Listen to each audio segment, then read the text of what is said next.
The afternoon sun slanted through the dusty attic window as Tom wiped sweat from his forehead. 3 days into clearing out his childhood home, and he'd barely made a dent.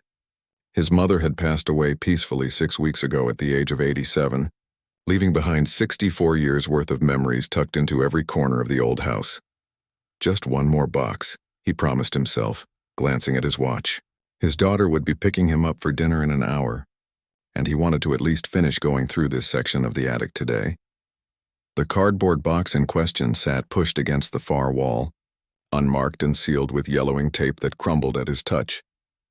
Unlike the other boxes he'd sorted through, Christmas decorations, old tax returns, his high school sports trophies, this one hadn't been opened in decades. Tom pulled back the flaps, releasing the musty scent of old paper and forgotten things. Inside, wrapped carefully in what appeared to be an old bedsheet, was a leather-bound album with gold lettering that had mostly flaked away. He could just make out the date, 1959. Mom and Dad's wedding album, he whispered to himself, suddenly feeling like an intruder in his own mother's attic. He hadn't seen these photos since he was a kid. His father, Robert, had died when Tom was just 23. A heart attack that came without warning during a regular Tuesday at the office. His mother, Anne, never remarried, keeping her husband's memory alive through stories she told her grandchildren and the single framed wedding photo she kept on her bedside table.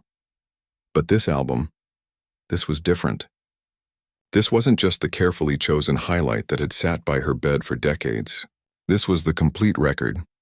Tom settled onto an old ottoman, brushing away dust that puffed into the air like tiny ghosts. He opened the album carefully, mindful of its age.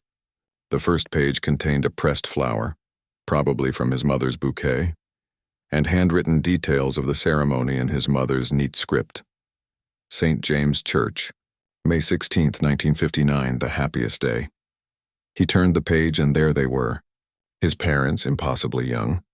His father, tall and lean in a dark suit that hung just a bit loose on his frame, hair neatly parted and slicked to the side in the fashion of the time. And his mother, Tom's breath caught. She looked so much like his daughter Katie at that age that for a moment he felt disoriented, like time had somehow folded in on itself. Anne's dress was simple by today's standards, white lace with long sleeves and a modest neckline. But the joy on her face made her radiant, her smile wide and uninhibited in a way Tom couldn't remember seeing often as a child. His parents had been happy, he knew that, but theirs had been a quiet, practical love forged in the post-war years, when just getting by took most of their energy. Tom turned the pages slowly, savoring each new image. Here were his grandparents looking formal and slightly uncomfortable in their Sunday best. Here was the wedding party, his father's brother as best man, his mother's sister as maid of honor. Here was the cake cutting, his mother laughing as his father pretended to smear frosting on her nose. Near the middle of the album was the formal portrait taken on the church steps after the ceremony. Tom had seen a small version of this same photo all his life, the one that had sat on his mother's nightstand. But this larger print showed more of the scene. Behind his parents stood the brick facade of St. James with its distinctive Gothic windows and stone steps. Tom studied the details, noticing things he'd never seen in the smaller print. The way his father's hand curled protectively around his mother's waist, the small flower that had come loose from her bouquet and fallen near her feet, the proud smile of the priest who stood slightly to the side, and then something else caught his eye. Something that didn't belong. In the background, partially obscured by one of the church columns, stood a man watching the proceedings. He wore a light-colored suit and a hat that shadowed his face. But there was something familiar about his stance, the set of his shoulders. Tom frowned, leaning closer. The man was deliberately standing back from the group, almost hiding. Why would someone be lurking at his parents' wedding? He flipped through the next few pages, finding another angle of the church steps. This photo was taken from the side, capturing the wedding party from a different perspective. And there again, the same man, now more clearly visible, though still partially in shadow. Tom felt a chill that had nothing to do with the attic's temperature. The man looked remarkably like Uncle Jack, his father's business partner whom Tom had known his entire life. But that couldn't be right. Uncle Jack, not a real uncle but his father's closest friend, had always told the story of how he and Robert had met at a business conference in 1965, A full 6 years after the wedding, Tom had grown up with the story. How the two men had been seated next to each other at a dull keynote speech. How they'd both snuck out early to find a bar showing the baseball game. How they'd discovered they had complementary skills that would later form the foundation of their successful construction company. He held the photo closer, wishing the man's face wasn't shadowed by his hat. The resemblance was striking.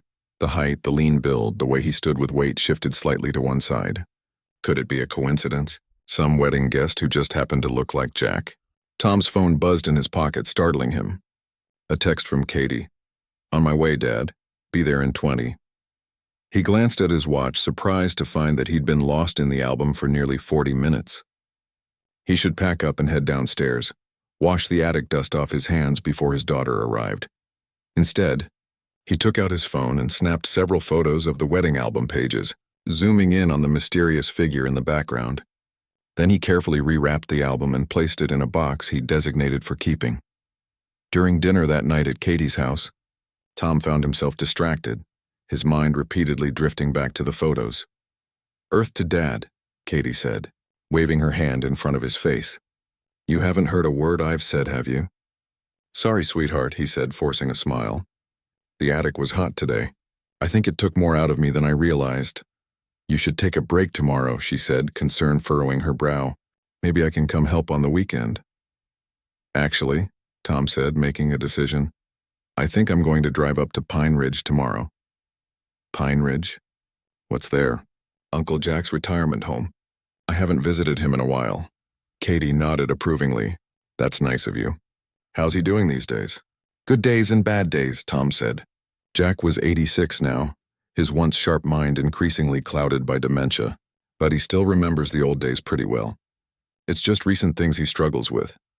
Later that night, back in his hotel room near his mother's house, Tom took out his phone and looked again at the photos he'd taken.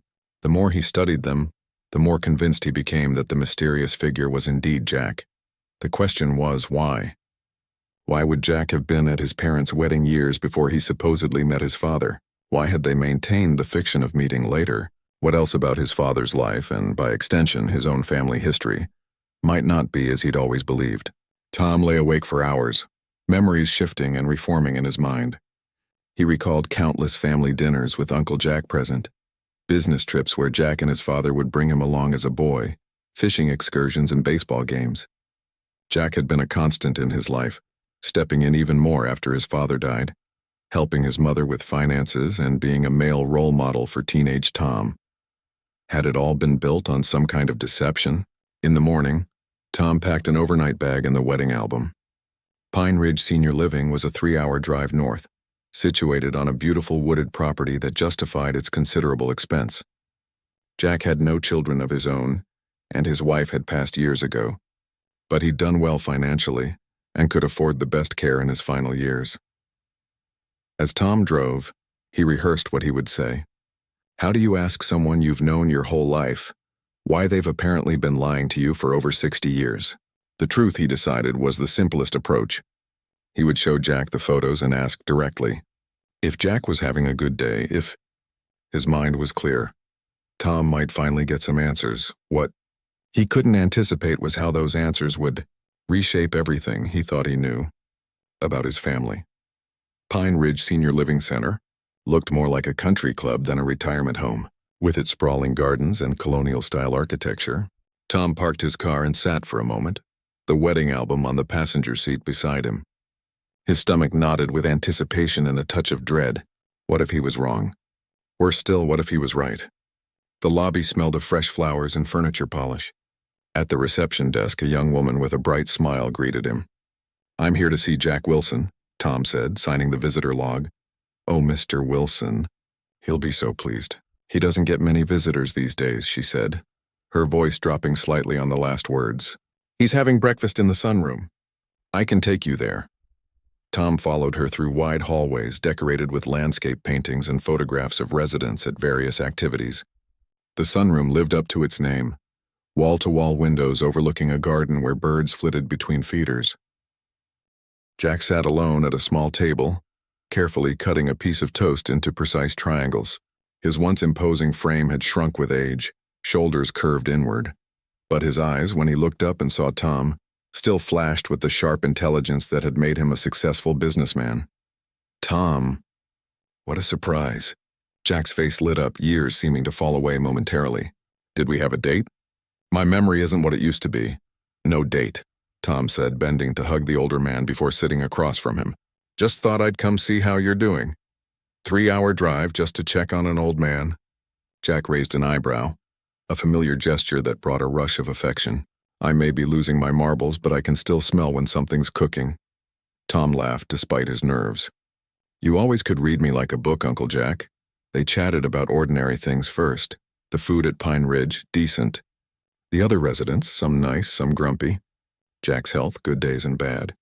Tom told him about Anne's passing, though Jack had attended the funeral just 6 weeks earlier. This wasn't surprising. Jack's short-term memory had been fading for years. I've been clearing out Mom's house, Tom said finally, steering toward his purpose.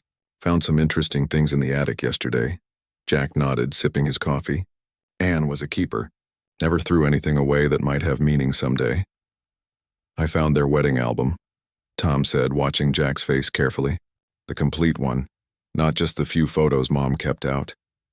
Something flickered across Jack's face. So brief Tom might have missed it if he hadn't been looking. Must be nice, Jack said, his voice casual. To see them so young. It was. Tom pulled out his phone. Thought you might like to see a few of the pictures. Jack reached for his glasses hanging from a cord around his neck. Let's have a look then. Tom opened the photo app and found the church steps image. He zoomed in slightly before passing the phone to Jack. The whole wedding party looked so formal compared to weddings these days. Jack studied the image, his expression unreadable. Different times, he murmured. I noticed something interesting, Tom said, his heart pounding. In the background behind the column. He reached over and zoomed the image further, centering on the mysterious figure. This man. Jack stared at the screen for a long moment. His hand, Tom noticed, had begun to tremble slightly. The thing is, Tom continued gently, he looks an awful lot like you, Uncle Jack. The silence stretched between them. Outside the windows, birds continued their cheerful morning songs, oblivious to the tension inside. My eyes aren't what they used to be, Jack finally said, handing the phone back. Hard to make out details. Uncle Jack. Tom's voice was quiet but firm. That's you in the photo, isn't it? You were at my parents' wedding in 1959. Jack looked away, gazing out at the garden. His fingers picked restlessly at the tablecloth. What difference would it make now? They're both gone. The admission, for that's what it was, hit Tom like a physical blow. But you always said you met Dad at that conference in '65. That's the story I've heard my whole life. And it's a good story, isn't it? Jack turned back to him, something defiant in his rheumy eyes. The kind that makes sense. The kind people like to hear. But it's not true. Truth is complicated, Tommy. Jack used the childhood nickname deliberately, a small attempt to soften the moment. Your father and I thought it was better that way. Better for whom? Tom felt a flare of anger, surprising in its intensity. You've been like family my whole life. Why would you and Dad lie about how you met? Jack sighed deeply, suddenly looking every one of his 86 years. Not here, he said, glancing around the sunroom where other residents had begun to filter in for late breakfasts. Is that the actual album in your car? Tom nodded. Bring it to my room. Room 217. Jack pushed himself up with effort. Give me 15 minutes. Need to take my morning pills and freshen up.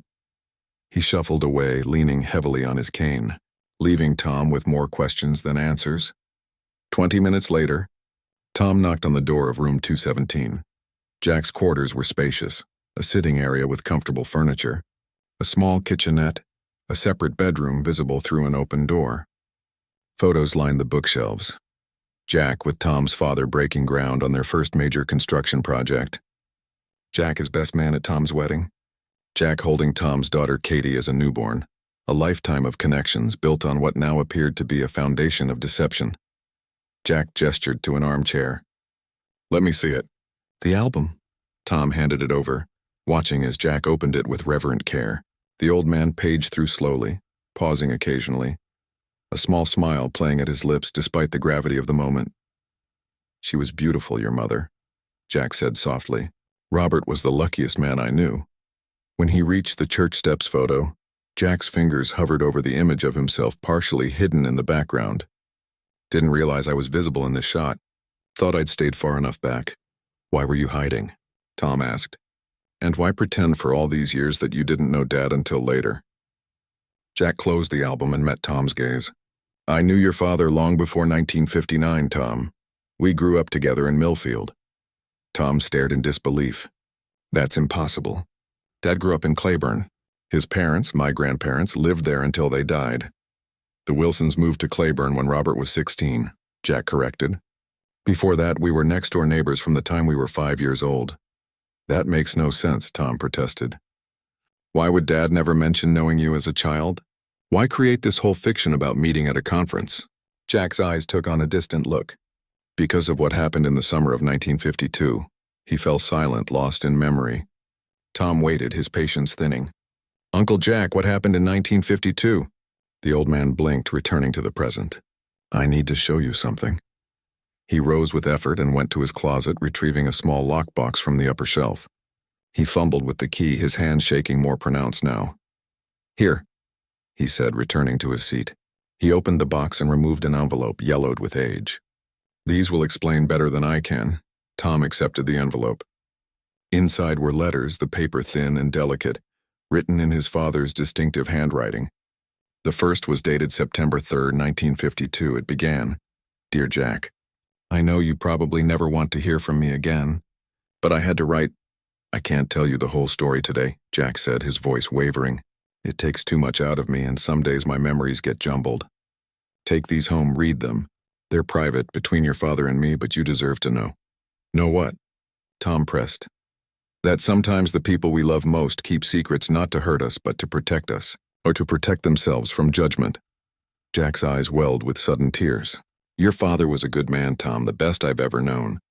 But he wasn't perfect. Neither was I. Tom looked down at the letters in his hands, then back at Jack. Were you and Dad more than just friends or business partners? The question hung in the air between them. Jack's expression turned guarded. Read the letters, Tom, then come back. I'll tell you everything I can remember, but it's a long story and it's not just mine to tell. Whose story is it then? It belongs to all of us, me, your father, your mother. Jack paused meaningfully, and you, though you never knew it. Tom felt a chill ripple through him. What do you mean? The letters, Jack said, pointing with a trembling finger. Start with them. Come back tomorrow, or whenever you're ready to hear more. Driving back to his hotel that evening, Tom's mind raced with possibilities. The letters sat on the passenger seat where the album had been earlier, their presence almost magnetic. At a red light, he picked up the first one again, reading the opening lines. Dear Jack, I know you probably never want to hear from me again, but I had to write. What had happened between these two men? What could have driven them apart? Only for them to reconnect years later under the pretense of a first meeting. And most unsettling of all, how did this secret, whatever it was, relate to him? The light turned green. Tom set the letter down and drove on, aware that whatever he discovered in those faded pages would forever change how he understood his family, his childhood, and perhaps even himself. The truth waited for him, preserved in his father's handwriting, a voice from the past ready to reveal secrets long buried. Back in his hotel room, Tom spread the letters across the bed in chronological order. There were 11 in total, spanning from September 1952 to April 1959, just 1 month before his parents' wedding. His hands trembled slightly as he picked up the first letter, dated September 3rd, 1952. The paper was thin and delicate, his father's handwriting more youthful but still recognizable. Dear Jack, I know you probably never want to hear from me again, but I had to write. It's been 6 weeks since that night, and I haven't slept properly since. Mom and Dad won't talk about it. They act like you never existed, like we weren't inseparable since kindergarten. I never meant for things to go so wrong. I was scared, Jack. Scared of what people would think, scared of what it meant about me. That's no excuse for what I said, for how I treated you. I've replayed that night 1,000 times in my head. I'd give anything to take it all back. Please write back. Or call. I'm at my aunt's house in Claiborne now. Mom and Dad decided it was best if I finished school somewhere new. Somewhere no one knows us, I'm sorry. More than I can say, Robert. Tom read the letter twice, trying to make sense of it. Something had happened. Something serious enough for his grandparents to move his father to another town to finish high school. But what? He moved to the second letter, dated November 18, 1952. Dear Jack, I don't blame you for not responding to my first letter. I wouldn't forgive me either. I heard from Billy that you've been accepted to state for next fall. Congratulations, you always were the smart one. I think about that night at the quarry all the time. How different things might be if I'd had the courage to stand with you instead of against you when those guys showed up. I was a coward, plain and simple. Mom and Dad have been telling everyone here that we always lived in Claiborne, that Millfield was just a town we passed through briefly for Dad's work. They're determined to bury the past. I've gone along with it because it's easier than facing the truth. I miss you, Jack. I miss who I was when I was with you. Robert the Quarry? Tom tried to picture his father as a teenager, caught in some kind of trouble. The letters were frustratingly vague, hinting at events without explaining them outright. He continued reading, each letter revealing a bit more of the puzzle. The third letter, from February 1953, mentioned his father's acceptance to a different college than Jack's. The fourth, from Christmas 1953, was brief. Just a holiday greeting and an update that his father had met a nice girl named Anne at a campus dance. Tom stared at his mother's name on the page. According to family lore, his parents had met at a church social in 1957, not a college dance in 1953. Another lie in what was apparently a carefully constructed family mythology. The fifth letter, dated June 1954, was longer and seemed to mark a turning point. Dear Jack, I was shocked to see you at graduation yesterday. I almost didn't recognize you at first sitting with the Harper family. You looked good, really good. I wanted to come over and talk to you, but I froze. After all this time, after all my unanswered letters, I didn't know what I would say. Or if you would even speak to me. I'm still seeing Anne. She's wonderful, kind and smart and funny. She makes me happy, Jack. I think she could be the one.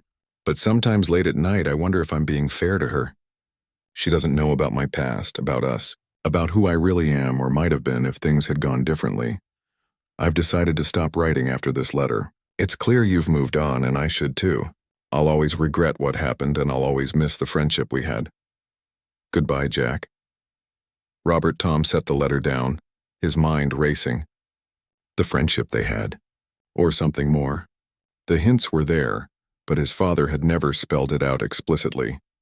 He picked up the sixth letter with renewed curiosity. If his father had decided to stop writing, what had changed his mind? The sixth letter was dated nearly a year later, May 1955. Dear Jack, I'm breaking my promise not to write again because I need to thank you. Anne told me what you did, how you found her on campus and told her I was a good man who deserved a second chance. How you said you'd known me since we were kids and that despite our falling out, your words, you still believed in me. What you did was incredibly generous, especially considering how I failed you. And it worked. Anne and I are back together. She's still hurt that I kept so much of my past from her, but she's giving me another chance. I don't know why you helped me after everything, but thank you. Robert Tom tried to imagine the scene.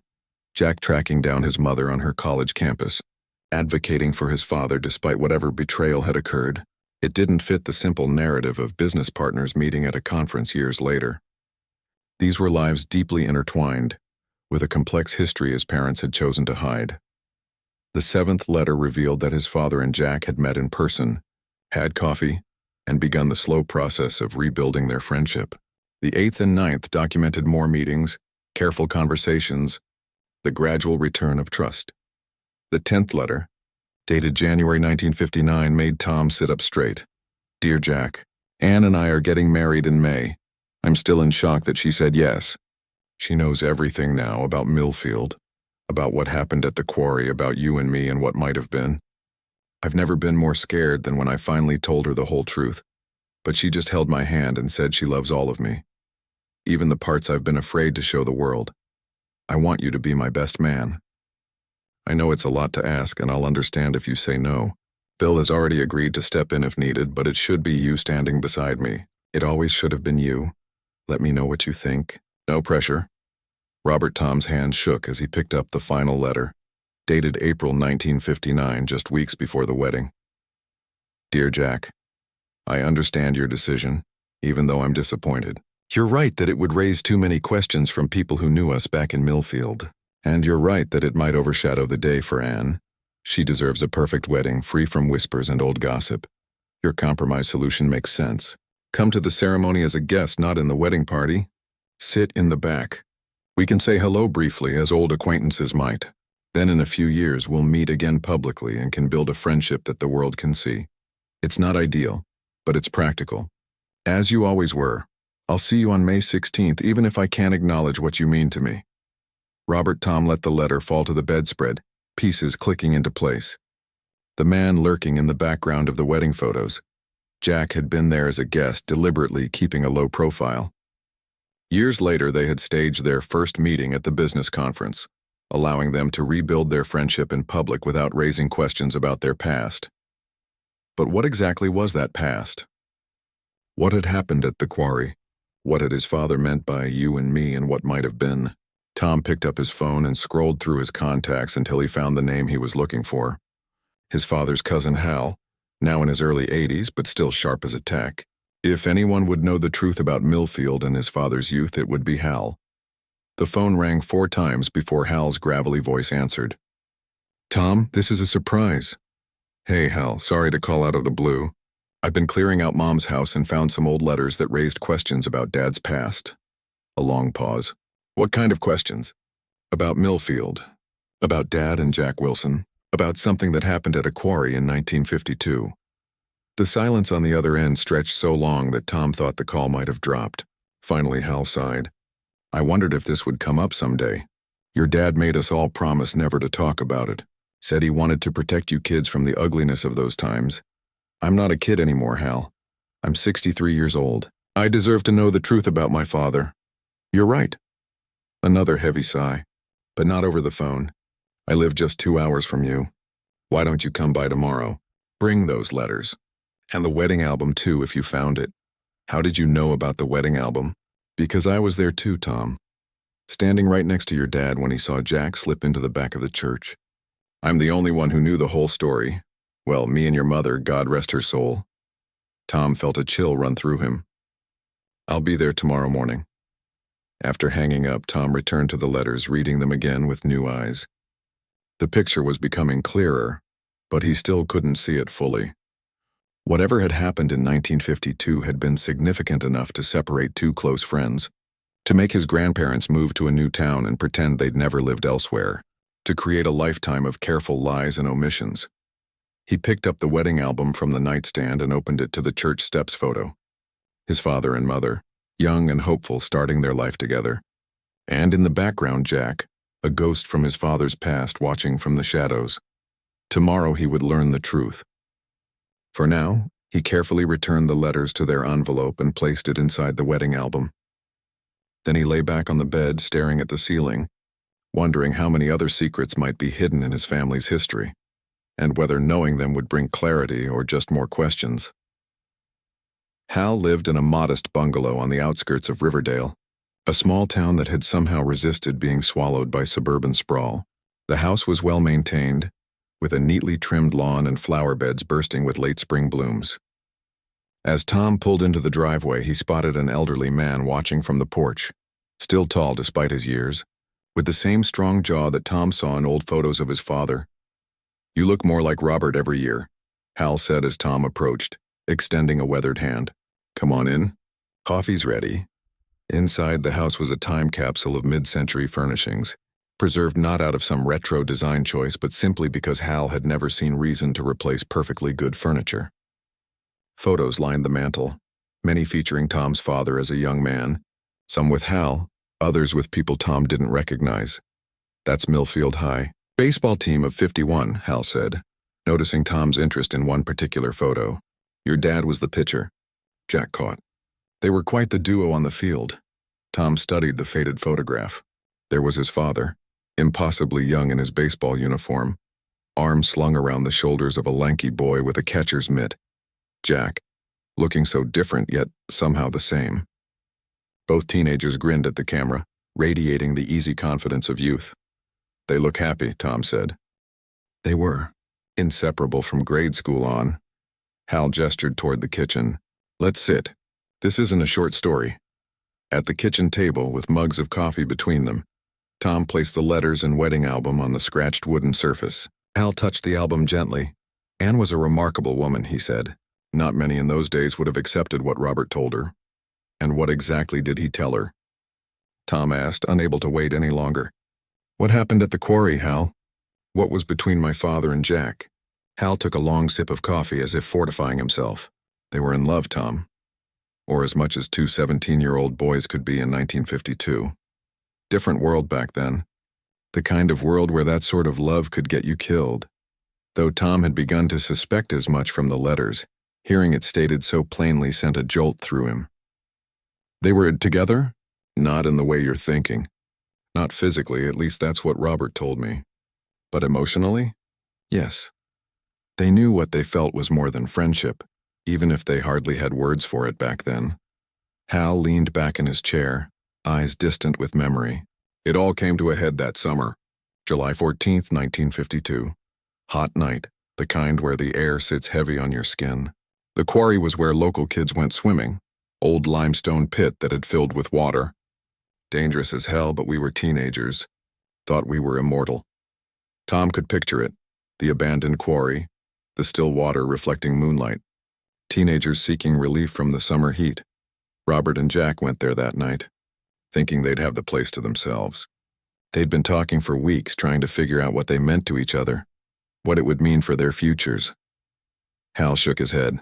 They didn't know Pete Miller and his buddies were drinking there too, hidden up on the ridge overlooking the water. Tom tensed, sensing where the story was heading. Pete saw them. Saw Jack kiss Robert. Nothing more than that, a quick kiss, their first and only. But it was enough. Hal's voice hardened. Pete and 4 other boys came down from the ridge, started shouting things no decent person would repeat. Jack stood his ground. Robert didn't. What do you mean? Tom asked, though part of him already knew. When Pete called them those names, Jack said they could think what they wanted. But Robert panicked, denied everything, said Jack had forced himself on him, that he'd been trying to push him away. Hal's eyes met Tom's. He joined in with Pete and the others, started shouting at Jack, calling him sick, perverted. And then, Hal paused, his weathered hands curling into fists on the table. Pete and his gang beat Jack so badly they thought they'd killed him. Broke his arm, cracked 3 ribs, damaged 1 eye permanently. And Robert, God forgive him, he just watched it happen. Then ran home and told his parents a twisted version where he was the victim of Jack's unwanted advances. Tom felt sick. My father let them beat Jack? Did nothing to stop it? He was scared, Tom, 17 and terrified. The world was different then. Men went to jail for being who they were. Lost their families, their futures, everything. Hal sighed heavily. I'm not excusing what he did. Neither did he ever. It haunted him his whole life. What happened next? The Miller boy's father was the sheriff. He made sure the story that spread was that Jack had attacked Robert, that the beating was justified. Your grandparents moved the family to Claiborne immediately, started fresh where no one knew them. Jack spent 2 weeks in the hospital. When he got out, his parents sent him to live with an aunt in another state until college started. Tom struggled to reconcile this story with the father he'd known. A kind man, fair in business, generous with employees, devoted to his family. How did they ever speak to each other again after something like that? It took years. Those letters you found were the first steps. Jack ignored them at first, understandably. But eventually he read them, started to understand that Robert had been trapped by his own fear, by the times they lived in. Hal tapped the envelope containing the letters. And then your mother entered the picture. The letter mentioned Jack finding her at college, telling her my father was a good man. Hal nodded. By then, Jack had come to terms with who he was, even if he had to keep it private. He'd also realized that Robert truly loved Anne. One day, out of the blue, Jack tracked her down, told her he was an old friend of Robert's, that there had been a terrible misunderstanding between them years ago, but that Robert was a good man who deserved happiness. Why would he do that? After what my father did? Because despite everything, he still cared for Robert. And because Jack was the better man. Hal smiled sadly. It was Jack who suggested they meet again, who offered forgiveness when many wouldn't have. They started rebuilding their friendship, carefully, privately. Tom thought about the wedding photo, Jack lurking in the background. But they kept their past hidden. Created the story about meeting at the conference years later. It was safer that way. For their friendship. For your parents' marriage. For the business they eventually built together.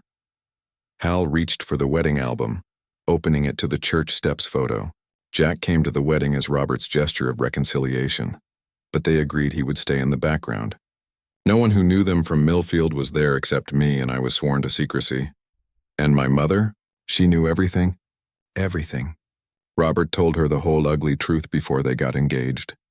He was sure she'd leave him, but she didn't. Said the fact that he'd found the courage to face what he'd done to try to make amends showed the kind of man he truly was. Hal smiled fondly. Anne was ahead of her time in many ways. Tom sat in silence, processing. The father he'd known had been carrying this burden his entire life. His moment of cowardice, the friend he'd betrayed, the careful construction of a more acceptable history. There's one more thing you should know, Hal said quietly. Something even more personal. Tom looked up, not sure he could handle any more revelations. What is it? Hal leaned forward. When your parents had been married 3 years without a child, they discovered Robert couldn't father children. Something about his sperm count, I don't know the details. They were heartbroken. Tom felt a strange buzzing in his ears, as if the room's air pressure had suddenly changed. What are you saying? Jack offered to be a donor. Unofficially, of course. No clinics or paperwork in those days, just a private arrangement between friends. 9 months later, you were born. Hal's eyes were gentle but direct. Biologically speaking, Tom, Jack Wilson is your father. The world seemed to tilt on its axis. Tom gripped the edge of the table to steady himself. Does Jack know that I'm his? Yes. It was a condition of the arrangement that he would know but would never tell you unless Robert and Anne decided to. They agreed that Robert would be your father in every way that mattered. Jack respected that boundary completely. Tom tried to make sense of it all. The mysterious figure in the wedding photo wasn't just his father's hidden friend or secret love, but his biological father. A man who had been Uncle Jack his entire life. A man now fading into dementia in a retirement home. I need to see him again, Tom said, standing abruptly. Today now, Hal nodded. I thought you might. That's why I told you everything. Jack may not have many good days left. If you have questions for him, don't wait. As Tom gathered the letters and album, a strange sense of calm began to replace his initial shock. His entire life had been built on carefully constructed half-truths, yet somehow, learning the full story didn't diminish the love he'd felt from both his parents, or from Uncle Jack, who had always been there, watching over him from a careful distance. Thank you for telling me, Tom said, extending his hand to Hal. The older man clasped it firmly. Your parents loved you more than anything in this world, Tom. Never doubt that.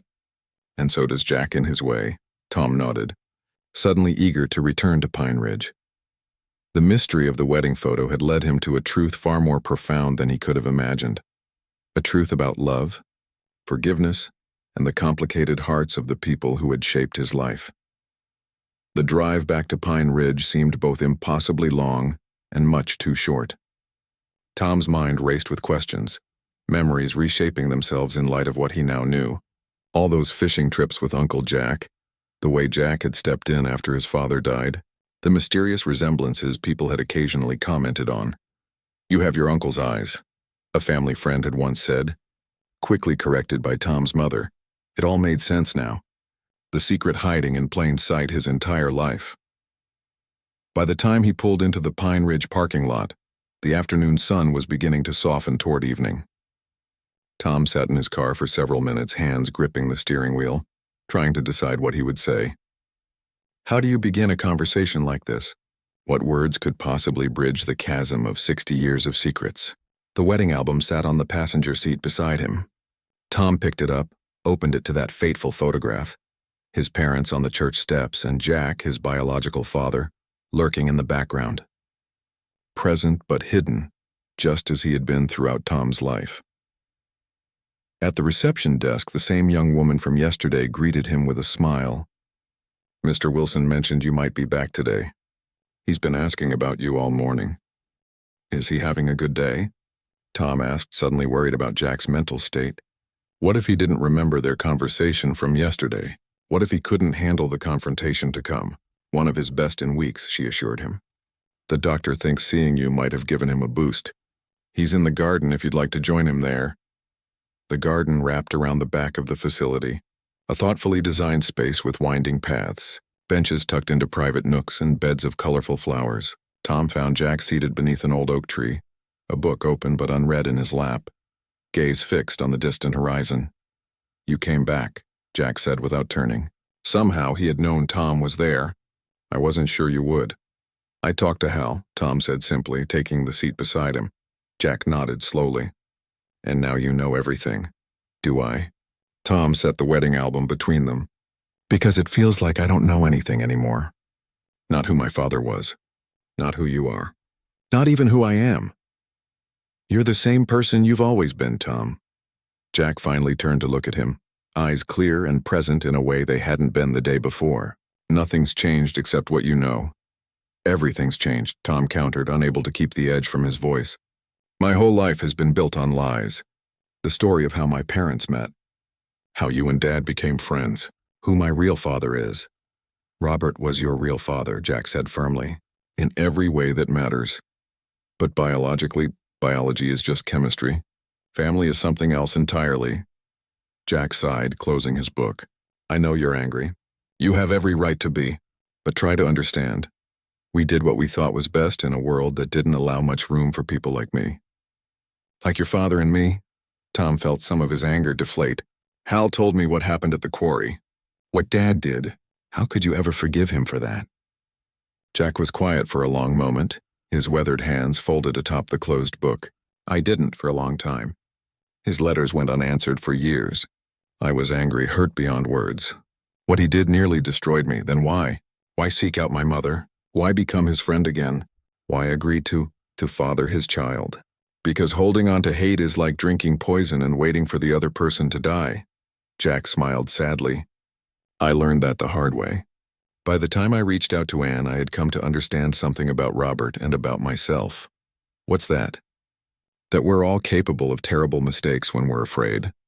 And that forgiveness isn't just a gift you give someone else, it's a gift you give yourself. Jack reached for the wedding album, opening it to the church steps photo. Look at them, Tom, so young, so hopeful. Your mother knew everything about Robert, his worst moment, his greatest shame, and loved him anyway. Tom studied the photo, seeing it with new eyes. Did you still love him? When this was taken? Jack's smile was gentle. Part of me always did. Not in the same way as when we were boys, but a first love leaves a mark on you. By the wedding, what I felt was complicated.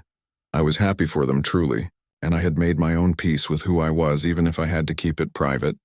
And later, when they couldn't have children? That was Anne's idea initially.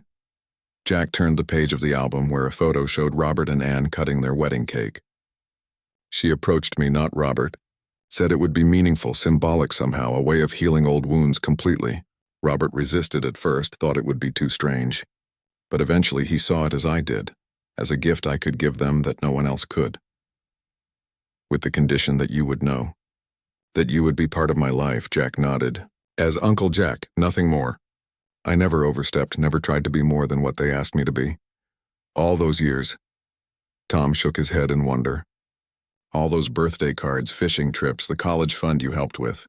You watched me grow up never saying a word. And I'd do it all again, Jack said, his voice suddenly fierce. Because you were loved, Tom. By all three of us in different ways. Robert was your father in all the ways that count. He raised you, shaped you, loved you without reservation. That he couldn't provide the biological material to create you doesn't diminish what you shared for a moment.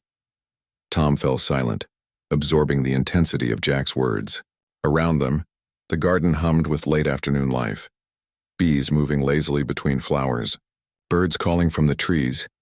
Other residents walking slowly along the paths with caretakers or family members. I have your eyes, Tom said finally. People used to comment on it sometimes. Mom would always change the subject. Jack smiled. And Robert's chin. Anne's nose. But mostly, you're yourself, Tom. Your own person. Did you ever regret it?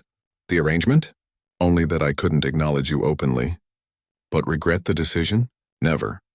Jack's hand trembled slightly as he reached out to touch Tom's arm. You were the best thing I had a hand in creating in this world. How could I regret that? Tom felt an unexpected lump in his throat. For all his initial anger and confusion, what remained now was something different. A strange mixture of sadness for secrets kept too long and gratitude for the love that had always surrounded him. Complex and imperfect though it was, what happens now? He asked. That depends on you, Jack said. I don't have many good days left. The doctors say the dementia will get worse. Soon I might not remember this conversation or you or any of it. He gestured to the album. That's why I gave you the letters yesterday. I wanted you to know the truth while I could still answer your questions. Tom looked at the old man beside him. This man who had been Uncle Jack his whole life, and who was, in one sense, his father. He thought about the courage it must have taken to stand in the background at that wedding, to be present but hidden, to love from a distance for decades. I'd like to bring my daughter to meet you, Tom said suddenly. Katie, she should know who you are to our family. Jack's eyes widened, a glimmer of tears catching the late afternoon sun. I'd like that very much. And I think... Tom took a deep breath. I think I'd like to hear more stories. About you and Dad as kids. About Millfield. About who you both were before everything went wrong. I'd like that too, Jack said softly. Though some days my memory plays tricks on me. Then we'll catch those stories on your good days, Tom said. And I'll keep them safe. They sat together as the sun began its descent, the wedding album opened between them. Tom asked questions and Jack answered. About baseball games won and lost. About summer adventures in a town Tom had never known existed until 2 days ago. About two boys who had cared for each other in a world that wouldn't let them. As evening approached, a nurse came to tell them dinner would be served soon. Tom helped Jack to his feet, steadying him with a hand that felt both strange and familiar in its gesture.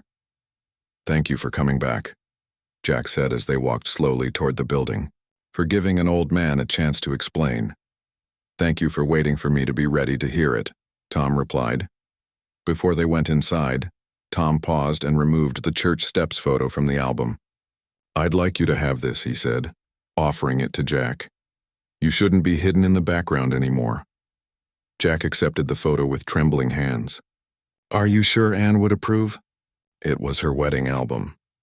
Tom smiled, thinking of his mother, how she had accepted Robert despite his greatest mistake, how she had welcomed Jack into their lives, how she had navigated decades of careful secrets to protect her family.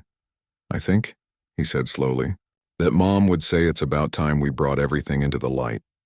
As they entered the building together, Tom realized that the search for truth that had begun with a surprising detail in an old photograph had given him something unexpected, not just answers about his past, but a new beginning for whatever time he and Jack had left. The secrets were out now, the careful fiction dismantled. What remained was simpler and yet more complex. Family, in all its imperfect, loving glory.